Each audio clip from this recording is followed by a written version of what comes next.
Hey guys, welcome to another episode of Thinking with Mike. This week, I had Will and Allie, our marketing staff, generate a bunch of questions. And I didn't want to know about them, so we're just gonna shoot them off.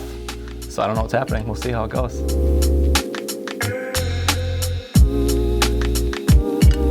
This is something that's always been in my blood, right? Even since I was in second grade, I remember just like daydreaming in class about flying. And it's always been something that I want to do. So I originally went to school to be a pilot. I did get my pilot's license, but life and whatever got in the way of that. So I'm a pilot, but I haven't flown in a few years. Plan on doing it. Medium rare. Rare if people are keen to overcooking them. Medium rare. Beets of the yellow variety. Those are gross. I don't know, it's not popular, but it is. Other than that, I'm a garbage disposal, I'll eat anything, but I don't know, those yellow beets are gross. I listen to some weird stuff. Say it. Right now I got Juice WRLD going on. I don't know, Machine Gun Kelly. What is your favorite band? I don't have one. Say it. I don't have one. Say it. It's Green Day. It is not Green. Green Day. It is not Green Day. I'm having the time of my life. Back in 2013, everything was a short sale. People lived in houses that shouldn't live in houses. What? It's downtown Shakopee, and I show up to this house.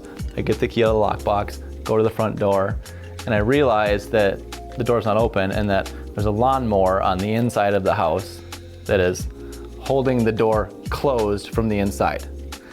This doesn't stop young Mike in real estate, because of course somebody just made a mistake, so I've got to go around and jimmy the lawnmower off of the door so we can get in and have a great showing. I go through this showing and it is not a good situation. You actually feel like you're dying just being in it.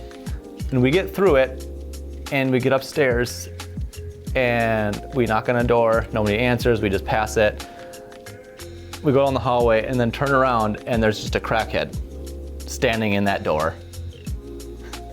We locked eyes, me, my two buyers, and she just slowly shut the door and then we left. That is it, that is the story. So I jimmied my way into a crack house. If I had to pick, I would go to Florida because you get the weather of Mexico without being in Mexico. I like going to Marco Island, but I'm open to basically anywhere on the coast. Oh my God, that's a tough one. Probably do it even though you're not feeling it. That's what I tell myself constantly every single day. So I was a poker dealer, okay? And getting started in Las Vegas as a poker dealer is a huge who's, and by the time you get in there, you're at the bottom of the food chain. So I had these early morning shifts, right? I think it was 5 o'clock in the morning. And it's people that have been up all night and those people that are up way too early. And I'm sitting there, it's just super quiet, nothing going on. And I've got a regular to my left and then just a regular quiet table. Everything's dealing. And I get to my left and I just see this thunderous woman, okay, coming down at this stage, okay? And I go, whoa. And this is where I turn and I see this and she just plows the regular to my left with a 3-step jab to the face. He goes down, starts crawling around the table, okay? So he goes behind me, he's crawling, and this huge lady is running behind him. She grabs all the chips off the table and she's chucking them into the strip, because I'm right on the strip. And so this big lady throwing all the casino chips into the strip and chasing this guy around. He's crawling. So yeah, and that was basically it. Security finally came and restrained her, but that happened. I think it was my second week dealing. My wife and I are pure introverts, okay? It doesn't seem like it because I'm in sales and I talk with people all day. But when we go somewhere, it's like, leave me alone, okay? Leave me alone. I'm not gonna sell a stranger a house, just not, probably not.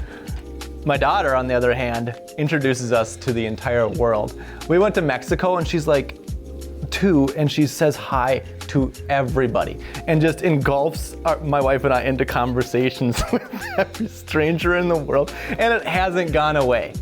She cannot help it. She wants to say hello to everybody and has no fear all the time. My worst nightmare, her dream. So 10 years ago, I was pretty close to making this realization, but it took me a little bit longer than that. But the answer I should tell you is that the people who are ahead of you or in the positions that you want to be in are simply outworking you. That's it. They're just working harder and they're making less excuses. So just get to it, and go. But the real answer is I wouldn't tell that person anything, because that person needed to learn the tough lessons to find out where he is today. And I probably wouldn't have my daughter, probably wouldn't have my wife if I would have made a substantive change. So there's the answer that the question wants, but then there's the real answer. So that's how many questions? A few about me? Some questions about me. If you got any more, feel free to ask. Bring it. Like and subscribe, please. Hit the notification bell. Bye-bye.